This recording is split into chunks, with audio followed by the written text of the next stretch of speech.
Hello everyone and welcome to the EVN Disrupt podcast. My name is Nishdat Saturyan. I'm the editor of the creative tech section here at EVN Report.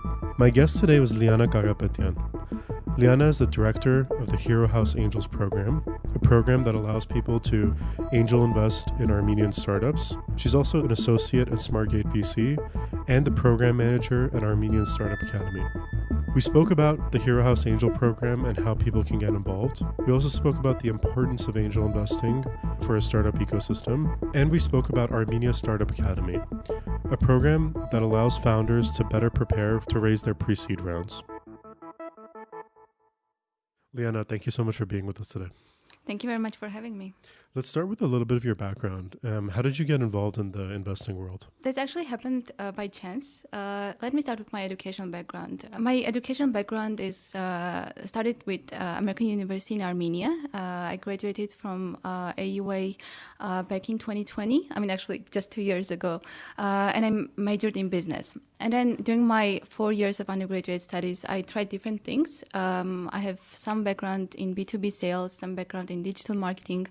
I have some experience with the US Embassy in Armenia. So just trying different things to see what best fits my interest. And then at the end of my exchange semester in Spain, when I was already coming back and I didn't know what I want to do next, I got a message from a friend who later became a colleague at SmartGate. And she introduced me a program they were running at SmartGate called Entrepreneurial Assistance School. So this was a 10-week program when they take students or young professionals and expose them to the tech entrepreneurial environment in Armenia. And I could choose one direction to specialize on. That could be sales, could be growth marketing, could be gamification. There were very interesting directions that I could choose. And I chose product management. And as the structure of the program entailed, at the end of the program, you get employment opportunities at community companies. And I did get an offer to join a company as a product manager. But then in parallel to that, I also got an offer from SmartGate to join the team. And back then, I didn't really know what venture capital is, or I had no idea how the... What year was this? This was 2019. Okay. It was July 2019. I remember it very clearly. And so I decided to join the team just because there were lots of smart people in the team and I wanted to be with them. And since then, it's been already 3 years. I'm very happily engaged with the team, with the whole industry.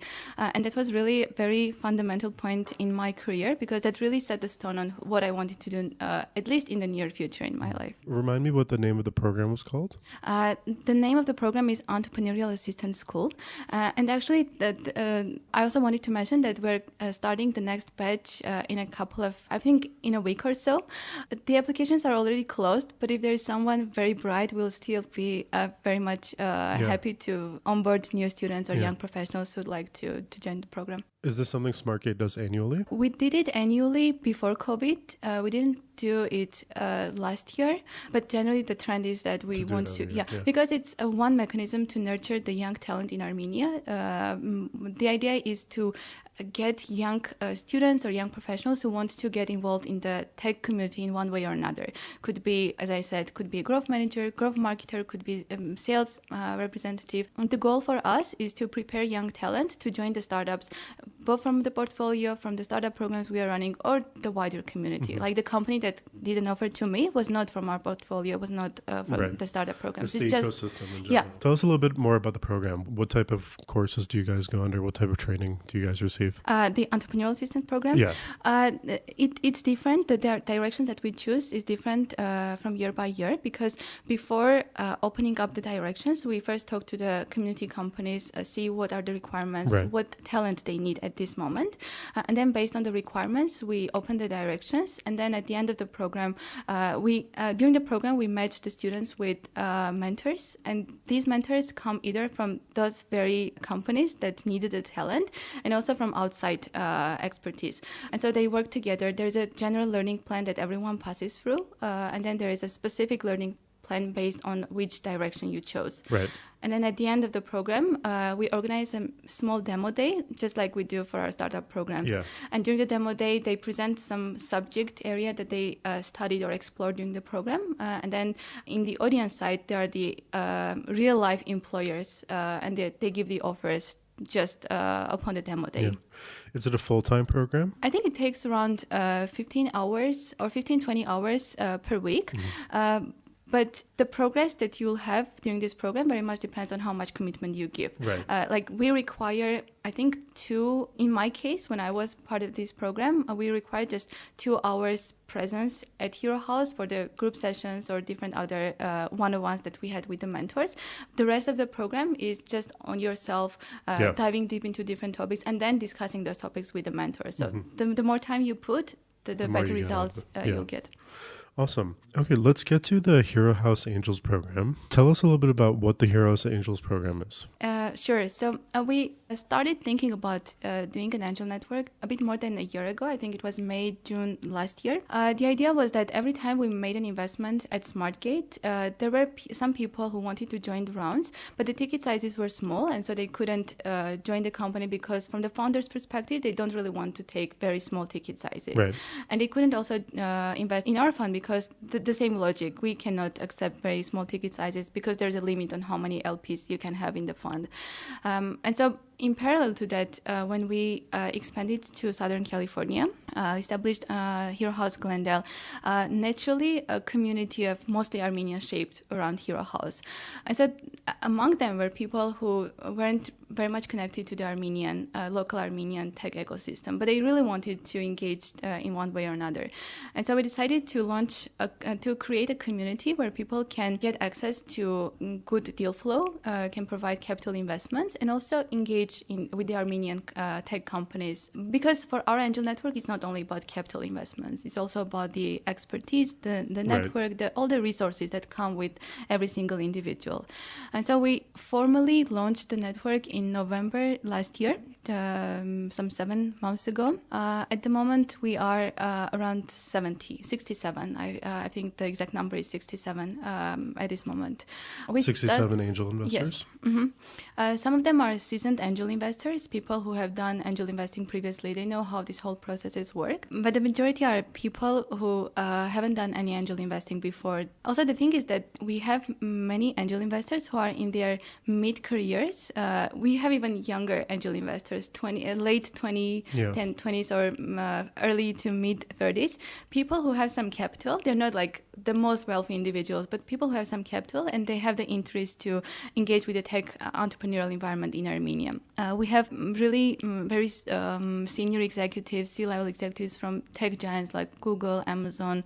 We have Netflix, IBM, and others. We have serial entrepreneurs, people who are tech entrepreneurs or people from traditional business background. Very different mix of expertise. And the idea is that they get access to our portfolio companies. Whenever we make an investment at SmartGate, we then open up the opportunity to this network of individual investors. And usually they join with different ticket sizes. Could be, we put a lower limit of 10K, just to make sure that whoever joins the round, they really intend to make an investment, but the limit is not as much that if you want to make an investment but you are not super wealthy, you cannot join the network. And so people join with different ticket sizes. On a technical side, we form an SPV, a special purpose vehicle. Everyone pulls the money into this vehicle, and then that vehicle becomes an investor for the company. Let's break down a lot of what this might mean for people who are not familiar with angel investing. So angel investors are people who typically solo investors who invest in early stage startups at the, let's say, $25,000 to $50,000 range, although it could be more. Is that sort of what you're seeing with your community of angel investors as well, in that range? Yeah, that's pretty much what we have seen in the previous investments. There are people who join with smaller ticket sizes. As I said, we set up 10K annual requirement, and we even allow splitting this 10K between two companies, having 5K, like 50% in two companies. But mostly we see bigger checks. But those who are able to write even bigger checks, they usually prefer investing in the fund because that also gives that diversification benefit. Like you give your money to people who are specialized in managing the investment. When you say the fund, you mean SmartGate's fund, the fund that you guys use to go out and invest in startups. When you were talking about the vehicle that you guys have set up, does that operate in some way as a fund as well, where people are pooling their money into this vehicle and then that that is being used to invest in the startups? Yeah, SPVs, special purpose vehicles, they're very common structure for angel network. It's not a fund per se, but it's very similar to a fund. Okay. The idea is that if a company ends up having 20, for example, angel investors, if they do individual investments into this company, there might be 20 different names in the company's cap table, the capitalization table that sets out who has invested in which round, how much percentage, ownership percentage they get for the investment. So in order to avoid this hassle for both investors and the founders, we just put this structure of having one vehicle, everyone pulls the money into this vehicle, and from the founder's perspective, they just see one investor. Right. And we, as the Hero House Angels team, we are the intermediary. You allocate the equity. Yeah. Right. But then at the point when they already have made the investment, they become investors into the company. We'll very openly open the communication between the founders and investors. Just before that, we take the communication to us in order to save everyone's time and make the process more efficient. Right. Okay. Since most of the startups that are in Armenia's tech ecosystem today are early stage startups still, and SmartGate specifically focuses on early stage startups, do the angel investors who invest in these companies do so on a safe or convertible note mechanism mostly? Yes, we do SAFE. And please explain for our listeners what that is. What a SAFE for yes, note is. So SAFE, it was introduced, I think, back in 2012 or 13 by Y Combinator. YC is the pioneering accelerator. They also have a fund and they invest in their portfolio companies. But the accelerator model, it really came from Paul Graham and Jessica. They came up with this model and now it's used very widely. So they introduced SAFE, which is a simple agreement for future equity. Right. So that means that at the time when you sign a SAFE, you don't still have equity in the company. You just have an agreement with the founder that stays at the point when they raise an equity round, which is usually the Series A round. Your SAFE will convert into equity at some terms depending on which SAFE you chose. There are different options. You can have a discount on the share price, or you can have a valuation cap, which means that your valuation at an equity round cannot exceed the cap that we agreed on today. Right. The SAFE itself just simplifies the process because otherwise you'll need to hire a lawyer, pay lots of money, which doesn't make sense at an early stage. There's a lot of uncertainty and there isn't much money from the founder's side either. So it just makes processes way more easy for both. And it's also difficult at that very early stage to put a valuation on the startup. So the SAFE allows both the investor and the company to not yet agree on what valuation the investment is going to be made in, so that when they raise their equity round, then it's priced and they get their percentage. That's correct. What's the benefit for the investor of when you reach the equity round? What benefit does the early stage investor who made an investment using a SAFE get that the equity investors in the Series A don't get? We usually do valuation cap SAFEs, and the cap that you put is usually less than the valuation, the real valuation that will happen at an equity round. What we see most of the time, you're at a better stance compared to the investor that joined at that round. That's because you take the most risk at an early stage. For us, pre-seed, I mean, we also, with our second fund, are able to make seed investments, but the sweet spot is still pre-seed, and that's the riskiest stage one could join. And that applies to the angel investors too. Investors as well, yeah. So let's talk about how people can get involved in the Hero House Angels program. What is required in order to be an angel investor with you guys? The only requirement is the commitment to invest 10K over 12 calendar days from the point of joining the company over 1 year. And as I said, we just put this requirement just to make sure that everyone who joins the angel network, they do intend to make an investment. Right. Other than that, we don't really have any requirements. For us, we just want to make a vibrant community, have value exchange happening within itself, have members who not only write checks, but also would want to engage with the founders. We have seen lots of angel investors joining the companies as mentors. We've had one case when the member joined as a formal advisor for the company. There could be cases when the angel investors start their own venture at some point point. So it's more about the community that is shaped around Hero House as Hero House Angels. But yeah, there's also the investment component because there are, on the other side of the spectrum, there are the founders who are really fundraising and they really need the capital. Do you need to be an accredited investor in the US in order to be a part of Hero House Angels? Yes, and that's not a requirement from Hero House Angels. That's a requirement from the SEC, the Securities and Exchange Commission. The reason is that the companies that we invest in, they are mostly Delaware, US incorporated, C corps, and mostly the investors are also from the US. So that's just the US regulations. Right. Can you remind us what is required to become an accredited investor? There's an income level that you have to show, right? I believe that's 200 annual income on your own. It's 300 along with your spouse if you are married, or you need to have 1 million worth of assets. Your net worth has to be at least $1 million. And then there are also a couple of amendments made recently. If you have some certain investment background or so, there are certain criteria. If you meet those criteria but you don't have the financial wealth, you can still be considered an accredited investor. But the process is that it's self-accreditation. So at the point when you make an investment, you just put a check mark that you are self-accredited and the responsibilities are on your end. Right. Okay. For people participating in this program, even though it's the Armenian startup ecosystem, it's almost like investing in American companies, right? Because like you said, they're all Delaware corporations. Yes. Right. And not all of the members are Armenians. We have non-Armenians in the network too. Okay, got it. So for the Armenians, the motivation is very much also about supporting Armenia, the tech growth in Armenia. Yeah. But for non-Armenians, there's no factor like that. So people also very much care about what the return would be for me. What startups can members of the community expect to be investing in? What type of startups are in your ecosystem? Because we only share deals that SmartGate has already invested in, our portfolio companies, and the logic is that we already know these companies. We have our skin in the game. We are working with them, and only after that we share these companies with the angel investors. With this logic, the companies that we share with the angel investors, they are the companies that meet the investment phases of SmartGate, which is deep tech companies, the AI-driven. And until very recently, we were very general about the industries that we target, given that it's a deep tech solution. For now, we're getting more into computational biotech companies that are, again, using the more correct word would be tech bio. Companies that are using different AI, machine learning algorithms, computational methods to solve different problems in biology and healthcare.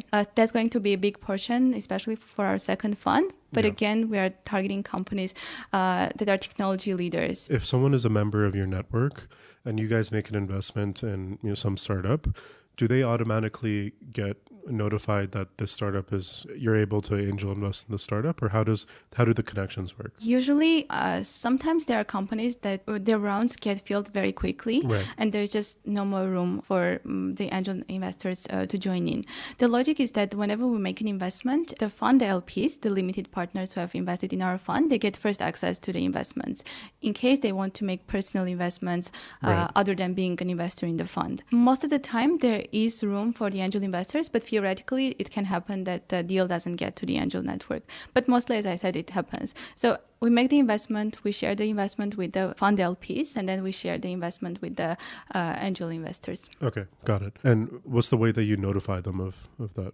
Is it just email? Yeah, it's email communication. We share the company over email, and then we set up group calls, usually 3 consecutive calls, introductory call, and then the second one would be first allowing some time for investors to dive into the industry themselves, and then come with more questions. And then the third meeting for finalizing all the final questions that they may have. And then we do an internal meetup with the investors without the founders, so that everyone can share their thoughts, their concerns. We share our own perspective from the fund, why we invested in the company.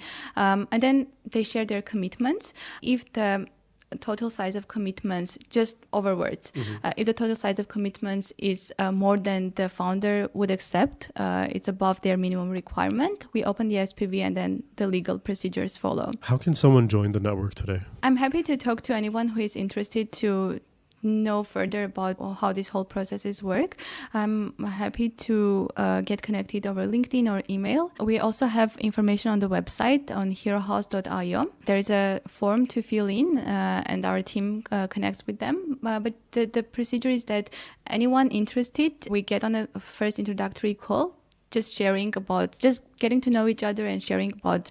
I'm always curious to know what's their background and what are their incentives on joining the network. And then I share from our end who is SmartGate if they don't know, and generally what we do in this space. And then if there is a sync, I just add them to the mailing list, and then they get notified on the future events and company introductions. Is there a specific criteria for what you're looking for in a person who's interested in joining? No, it's just that I want to know everyone personally, because sometimes I make relevant connections whenever there is some kind of request from a founder. They need access to a specific person or specific expertise. I just want to make sure that I know everyone in the network so that I can make the connections. But it's not that we require certain expertise or geographic area or whatever. Got it. They don't even have to be limited to the US, right? Even though it's based in the US, I guess. Most of the members come from the US, either LA or the Bay Area. There's a lot of very good tech expertise of Armenians in the Bay Area too, and more in the Bay Area than in LA. So most of them come from California. We have some members from East Coast, some from Europe, and very happy to mention that some from Armenia too. I'm hoping to get more angel investors from Armenia in the coming years as we have more exits in Armenia. But yeah, there's no geographic requirement. Anyone can join. Are there requirements for being validated as an accredited investor in the U.S. different for foreigners, for non-U.S. citizens? I believe no. Haven't had such an issue. Everyone who met that requirement from Armenia, they could very easily invest. So they still have to have the $200,000 income or the $1 million in assets? I believe so. For very legal tax considerations and these requirements, they usually consult with their legal counsel. But I believe, they still need to have that requirement. So you just mentioned something a little while ago that I'm really excited about. It's a first wave of Armenian startups that will see their exits, whether they go public or get acquired by larger companies. Almost all Armenian startups provide equity packages for their employees, especially their early employees. And when these exits happen, there's going to be a lot of capital that will come to Armenia, and a lot of people will become angel investors or will go on and start their own startups. And I think this will create a huge catalyst effect in the ecosystem. Speak a little bit about the importance of angel investing for a startup ecosystem. Sure. Yeah. And what we're currently seeing in Armenia, that what happened in the Silicon Valley decades ago. 30 years ago, yeah. And so as soon as we have exits in Armenia, like Service Titan, Pixart, and some of them, the early employees who will be left with millions in their bank accounts, hopefully some of them will start their own ventures, and some of them will become angel investors. Yeah. And it's important to nurture the ecosystem from within. At the moment, if we talk about not only angel investing, but the early stage investment scene in Armenia, we're able to fully cover the pre-seed rounds in Armenia. Years ago, we couldn't do that either. Yeah. Very soon, we'll be able to cover seed rounds in Armenia. We already are able to make seed investments, but the whole ecosystem is not ready yet. Right. If you are raising seed round, you still get investors from the US. And it's not necessarily bad, because with US investors, you also get access to their resources. Right. Because eventually, most of them target the US market, so you get closer to them. But if we can fill in those rounds in Armenia, it will be way quicker than we currently do. And it's important to also cultivate this culture of mentoring, angel investing, starting the company, because that's how really ecosystems grow. And in Armenia, we are really at the stage when we started the tech entrepreneurial ecosystem a few years ago, and it's like a child at the moment, and we need to pull the capital, put the expertise, put our own network so that it can grow bigger and bigger. Absolutely, yeah. I think there's some really exciting years ahead for Armenia startup ecosystem. Do you think you were saying that now we can completely cover the pre-seed stage with the VC firms that are in Armenia? Do you think we'll see sort of growth stage VC capital in Armenia in the coming years, or for the foreseeable future that will still only be coming from US and European markets? I think we will in the coming years. I think the local VCs will grow over time. Like we started some 4 years ago in 2018. We're only making pre-seed. Now we're able to make seed investments. Maybe in the coming years, we'll be able to make Series A investments. And it's not only about SmartGate. There are other VCs like Big Story VC, Formula VC, and others emerging. In the last year, even, we had a couple of VCs in Armenia. And I think what we'll see, not in the very far future, is other VCs globally build presence in Armenia. And it's going to be more capital allocations in Armenia. On the other side, I think at the moment we have more capital than we have startups. So on the other side, the startup movements need to be quicker too. Yeah, that's interesting. I didn't know that. Okay, let's talk about Startup Academy, which I guess would fix that problem. Tell us a little bit about what the program is and what you guys do. Sure. So we started the Startup Academy from the very early days of starting SmartGate and Hero House. The reason was that there was a very good, strong tech talent in Armenia, but the business development side was lacking behind. Like we have tech excellence in Armenia, not business excellence. Right. We started this Startup Academy. Initially, we started it with funding from European Union. At the moment, we have two types of programs under Armenia Startup Academy. One is the pre-accelerator, targeting very, very early stage companies when they still have the prototype and not much traction, maybe some user base, but not really paying customers. And they need to understand who their target customers are, how they need to make this transition from technology to product to business. And so currently we are running the seventh batch of this program. And 2 years ago, we introduced the traction program, which is targeting companies at a later stage. Companies that have already built some traction, they have some user base, some paying customers. They need to get support on intensifying their growth, setting up their sales framework, their marketing framework, and getting more support on expanding in the US. So the second one is more new program. We run 2 batches, and currently we do like 1 batch of the pre-accelerator and then 1 batch for the traction for the entire year. So far, we have had 120 startups in these startup programs, and 91, I think, of them have graduated, because some of them don't graduate because we do require them to commit fully to the program and the startups they are building. Right. But and almost 300 entrepreneurs have been involved. That was important for really opening up the different business strategies. We help them, our own team, and also very importantly, a network of experts, mostly from the US, working with the teams on a one-on-one basis or doing different group sessions. The idea was to fill in the gap of business development knowledge among the tech people who want to start their ventures. So it's people who have strong tech backgrounds. You guys help them fill the business, I guess, the business needs that, or rather maybe sometimes the lack of business experience that they have to really build a startup. Mm-hmm. That's mostly correct. Most of the time we are approached with founders, even if there are 2 co-founders, both of them have tech background. Sometimes one of them has business development background, but given that they mostly build deep tech companies, most of the time all of the co-founders have tech background. Tech and science backgrounds.